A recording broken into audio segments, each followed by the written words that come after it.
Hey guys नमस्कार, कैसे हो आप सभी। आई होप सब अच्छे होंगे दोस्तों। और आज आपके लिए बहुत ही शानदार इन्फॉर्मेटिव वीडियो मैं आपके लिए लेके आया हूँ। जैसा कि आप सभी का मोस्टली एक क्वेश्चन रहता है, कमेंट रहता है हर वीडियो के डिस्क्रिप्शन में, सर ईएसआईसी नर्सिंग ऑफिसर की सैलरी कितनी होती है, क्या क्या हमें बेनिफिट्स मिलते हैं सर।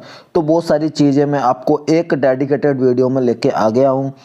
सैलरी कितनी मिलती है, इनिशियली कितनी होती है, क्या पे लेवल रहता है हमारा, क्या सर बेसिक पे रहता है, क्या ग्रेड पे रहता है, क्या एनपीएस होता है सर, क्या एचआरए होता है सर, क्या डीए होता है सर, क्या टीए होता है सर, क्या डीए ऑन टीए होता है सर, क्या एक्स सिटी होती है, क्या बाई सिटी होती है, क्या जेड सिटी होती है। बहुत सारे आपके डाउट्स हैं, मैं क्लियर करने वाला हूं दोस्तों इस वीडियो में। जी हाँ दोस्तों, आप चैनल पर नए हो तो चैनल को सब्सक्राइब कर लें, पास में जो बेल आइकन दिख रहा है उसको ऑल पे प्रेस कर लें। और दोस्तों अभी तक आपने वीडियो को लाइक नहीं किया है तो वीडियो को लाइक कर दें और अपने फ्रेंड्स तक शेयर जरूर कर दें, ताकि उनके भी सारे डाउट्स है वो क्लियर हो। कि एएसआईसी मॉडल हॉस्पिटल होते हैं, वहाँ एज ए नर्सिंग ऑफिसर यदि आप पोस्टेड हो या फिर होना चाहते हो फ्यूचर में, आप सभी फ्यूचर नर्सिंग ऑफिसर्स, तो आपको किस किस आधार पर आपको कितनी सैलरी बनेगी, ग्रॉस सैलरी देखेंगे हम। तो यहाँ पर ग्रुप बी की पोस्ट होती है जो कि दोस्तों नॉन गैजेटेड होती है। कैसी होती है? नॉन गैजेटेड होती है। आप किसी भी जो अटेस्टेड वाले काम होते हैं वो आप नहीं कर सकते। ऐसे नहीं कि आप एसएनओ बन गए, सीनियर नर्सिंग ऑफिसर बन गए तो आप अटेस्टेड कर सकते हो किसी भी, जैसे इनकम सर्टिफिकेट वगैरह हुआ जो बनते हैं, तो आप अटेस्टेड नहीं कर सकते दोस्तों। नॉन मिनिस्टेरियल पोस्ट होती है। कैसी? नॉन मिनिस्टेरियल पोस्ट होती है, नॉन गैजेटेड होती है। पे लेवल आपका जो रहता है वो 7th रहता है। अब पे लेवल का क्या है वो मैं आपको बता देता हूं दोस्तों, ठीक है। तो पे लेवल पहले क्या चलता था? पहले चलता था अपना ग्रेड पे, आप यहाँ देख पा रहे होंगे पे लेवल और ग्रेड पे। तो यहाँ पर आप जब रिक्रूटमेंट आती है तो वहाँ लिखा होता है प्री रिवाइज ग्रेड पे 4600, लेकिन अभी पे मैट्रिक्स बनता है। क्या? पे मैट्रिक्स होता है अभी, जिसको पे लेवल बोलते हैं। तो एवरी 10 ईयर, कब? एवरी 10 ईयर जो पे मैट्रिक होता है, जो पे कमीशन होता है, वो एवरी 10 ईयर पे लेवल को बढ़ाता है।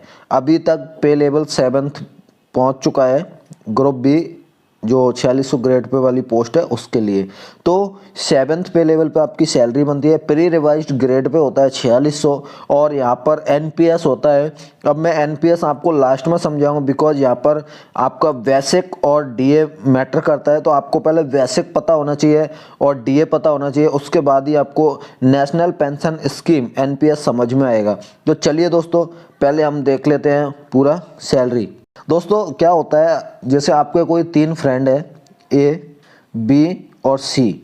तो आपका एक फ्रेंड तो जॉब करता है वो दिल्ली में करता है, एक फ्रेंड करता है वो जयपुर में करता है, और एक करता है वो लखनऊ में करता है। लखनऊ नहीं, वापी मान लेते हैं, गुजरात का जो वापी शहर है वो, ठीक है। 3 जगह आपके फ्रेंड ए बी सी काम करते हैं। आप कहोगे सर उनकी पोस्टिंग भी एक ही रिक्रूटमेंट के अंदर हुई। लाइक एग्जांपल ले लेंगे सर, उनकी तो भर्ती 2020 में ही हुई थी, तीनों की एक साथ ही हुई थी, एक ही एग्जाम दिया, एक ही साथ ज्वाइनिंग मिली। ले सर तीनों की सैलरी अलग अलग आती है, ऐसा क्यों? तो ऐसा इसलिए है कि आपका डिपेंड करता है कि जो आपका फ्रेंड है वो किस सिटी के अंदर काम कर रहा है। एक्स सिटी के अंदर कर रहा है, वाई सिटी के अंदर कर रहा है, एट जेड सिटी के अंदर कर रहा है। आपको पूरा डिटेल में समझाऊंगा दोस्तों, वीडियो को लास्ट तक जरूर देखें। आपको खुद को सेटिस्फेक्शन मिलेगा कि वीडियो बहुत इन्फॉर्मेटिव था, तो आप आपके फ्रेंड्स तक फॉरवर्ड जरूर करोगे। तो आप वीडियो को लास्ट तक जरूर देखें, ओके। तो यहाँ पर हम बात करेंगे कि इसको दिल्ली मान लेते हैं, एक्स वाले को, क्योंकि एक्स सिटी दिल्ली आती है।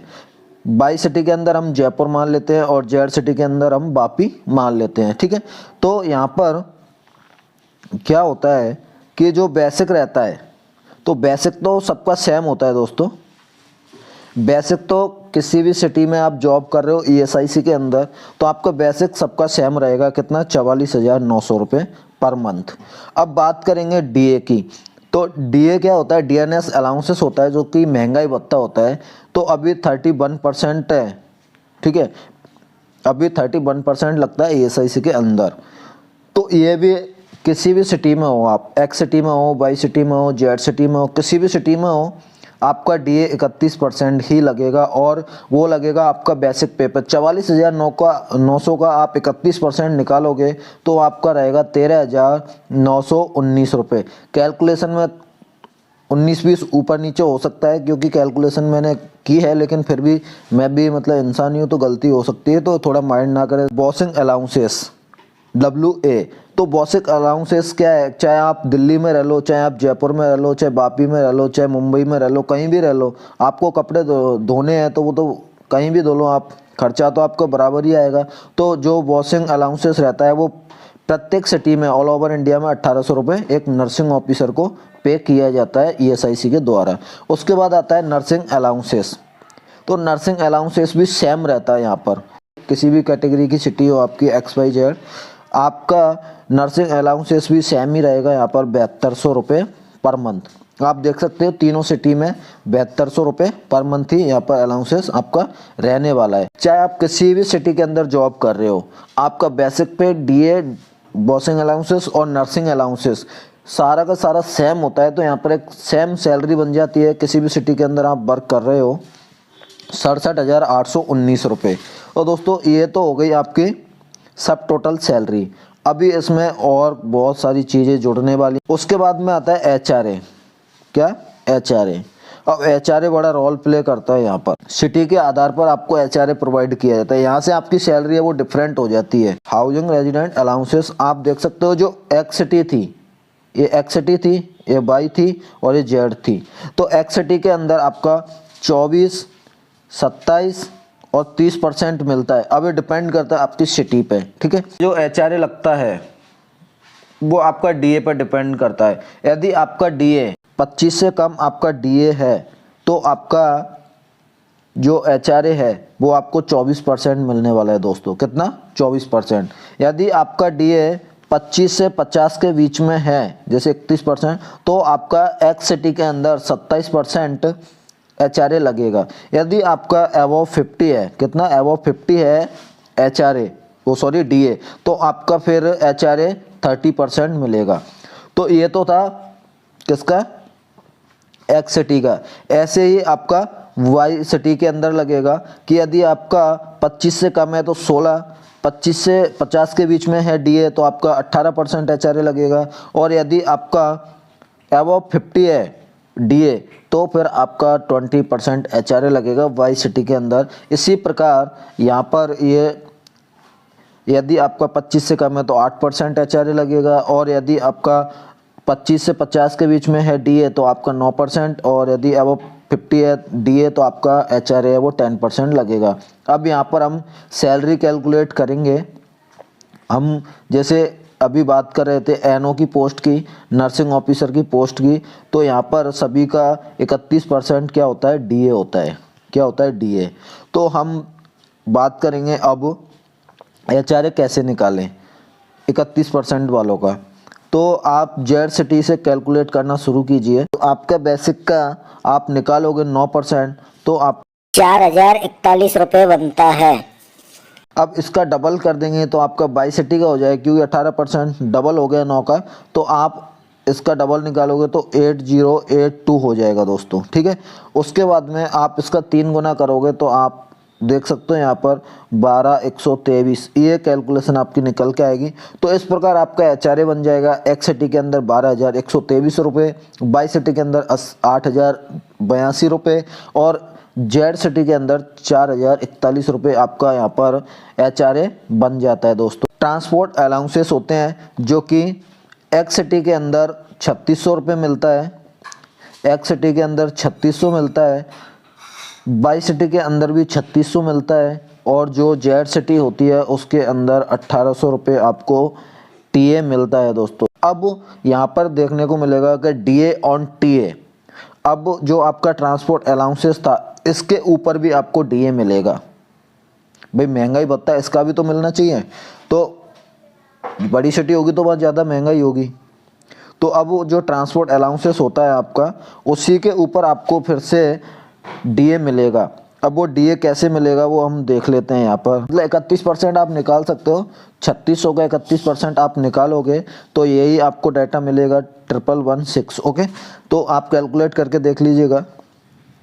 तो जो एक्स-सिटी होती है उसके अंदर 1146 रुपये और जो वाई-सिटी होती है उसके अंदर 1116 रुपये, 46 नहीं है सॉरी 16 है, 1116 रुपये। और यहाँ पर ऐसा कुछ मेंशन नहीं कर रखा है, मैंने काफ़ी रिसर्च किया लेकिन मुझे नहीं मिला, आप देख लेना जेड-सिटी के अंदर क्या है, ग्रॉस सैलरी है वो कितनी बनती है प्रत्येक ईएसआईसी के अंदर में। एक्स-सिटी है वहाँ पर आपकी सैलरी बनेगी 84,658 रुपये पर मंथ। हाँ, इनिशियली आप एज ए नर्सिंग ऑफिसर किसी भी ईएसआईसी के अंदर एक्स-सिटी के अंदर, जैसे दिल्ली है, कोलकाता है, बेंगलोर है, मुंबई है, पुणे है, अहमदाबाद है, जो एक्स-सिटी के अंदर काउंट होती हैं, यदि आप वहाँ ज्वाइन करते हो ESIC as a nursing officer तो आपकी इनिशियल जो सैलरी रहेगी स्टार्टिंग वो आपकी 84,658 रुपये बनती है।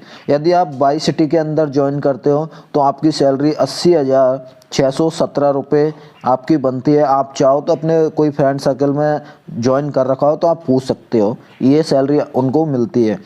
आप यदि जेड-सिटी के अंदर हो तो आपकी 76,018 रुपये सैलरी बनती है। अब आपका डाउट हो गया सर इतने कट पिट के इन हैंड आते हैं अकाउंट में? नहीं, वो सारी चीज़ें मैं आपको बताने वाला हूँ, कितना कटता है, क्या होता है, सारी चीज़ें हम देखेंगे, ठीक है।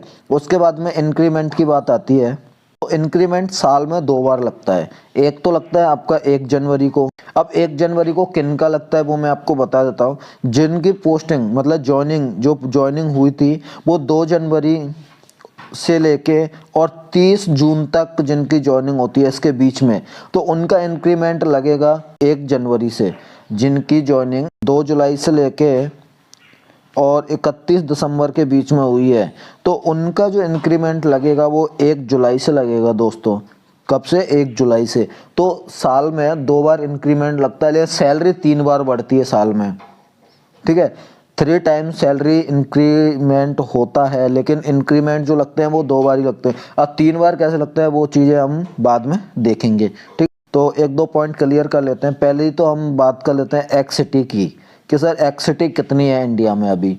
तो पहले 10 थी, 10 सिटी थी पहले एक्स-सिटी के अंदर। लेटेस्ट में अभी पुणे और अहमदाबाद को इन्वॉल्व किया है एक्स-सिटी के अंदर। बाकी की जयपुर की बात करते हैं तो जयपुर वाई-सिटी में आता है। एनपीएस होता है नेशनल पेंशन स्कीम। अभी न्यू नेशनल पेंशन स्कीम आ चुकी है। तो नेशनल पेंशन स्कीम होती क्या है कि इसमें आपके जो सैलरी होती है, सैलरी का बेसिक मैंने आपको बताया था 44,900 रुपये और आपका जो डी मैंने आपको बताया था 13,919 रुपये, 31% मैंने आपको डीए बताया था, ठीक है। तो अब ये आपका बेसिक और डीए की जो सैलरी बन रही थी वो 58,000 कुछ बनती है अप्रॉक्सीमेटली, ठीक है। बेसिक और डीए की सैलरी आपकी 58,000 रुपये बनती है। अब इसका इस 58,000 का बेसिक का और डीए का आपका 10% गवर्नमेंट काट लेती है। तो 58,000 का 10% आपका कितना कटेगा? वो 5800 रुपये कटेगा, 5,800 रुपये। एक तो ये कट गया। बाकी ईएसआईसी वगैरह छोटा मोटा टीडीएस वगैरह वो कटता होगा, वो बाद की बात है। लेकिन अभी मैं आपको एनपीएस समझा रहा हूँ, नेशनल पेंशन स्कीम आपका कट गया। तो ये तो क्या है, एम्प्लॉय की जो सैलरी थी उसमें से कट गया 10%। अब बात करते हैं, गवर्नमेंट ने काट लिया लेकिन अब बेनिफिट क्या हुआ उसकी, ठीक है। तो यहाँ पर बेनिफिट ये है कि गवर्नमेंट ने एम्प्लॉय का तो काटा 10%, लेकिन गवर्नमेंट इसी जो बेसिक और डीए था इसका 40% खुद ऐड करती है एज ए इंटरेस्ट एम्प्लॉय के लिए प्रोवाइड करने के लिए। तो आपका 10% ही हो गया, 14% ही हो गया। ये गवर्नमेंट की तरफ से होता है 14%। तो 14% जो गवर्नमेंट की तरफ से होता है वो आपका बनता है 58,000 का। 14% कुछ आपका बनेगा 7,500 रुपये और 10% एम्प्लॉय का काट रहे थे 5,800 रुपये। तो ये आपका बनता है 5,800 और टोटल मिला के 13,000 से 14,000 रुपये आपका पर मंथ कट जाता है। किसमें? एनपीएस में, ठीक है। तो इस प्रकार से आपको जो नेशनल पेंशन स्कीम जो फैसिलिटी दे रखी है गवर्नमेंट ने, सेवाएं दे रखी हैं, वो आपको इस प्रकार से यहाँ पर नेशनल पेंशन स्कीम है वो मिलती है आफ्टर रिटायरमेंट, ओके। तो दोस्तों अभी भी आपका कोई डाउट्स हो, किसी भी प्रकार का आपका कोई डाउट्स रहा हो सैलरी से संबंधित, तो आप मुझे पूछ सकते हो ESIC के लिए। और बहुत जल्दी आपको एम्स के बारे में भी डेडिकेटेड वीडियो लेके आऊँगा।